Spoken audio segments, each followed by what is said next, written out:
vote গণনা আমি বৰ্তমান অসম প্ৰদেশ কংগ্ৰেছ কমিটিৰ হেডকোৱাৰ্টাৰ ৰাজীৱ ভৱনত আমাৰ যিখিনি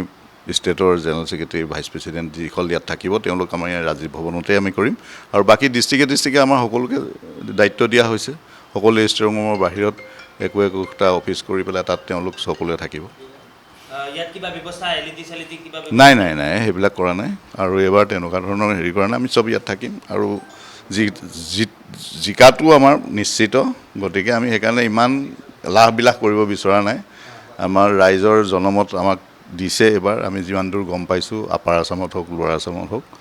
অহা কাইলৈ তাৰ ৰিজাল্ট ওলাই যাব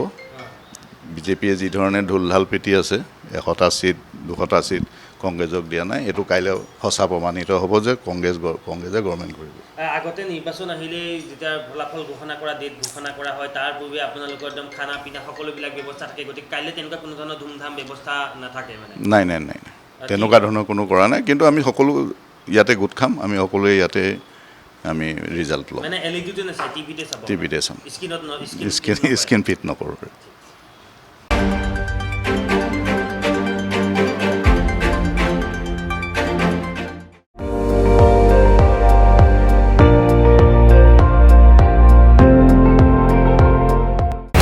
আপুনি চাই আছে ND24 সৰ্বশ্ৰেষ্ঠ নহয় সৰ্বোত্তমৰ দৌৰত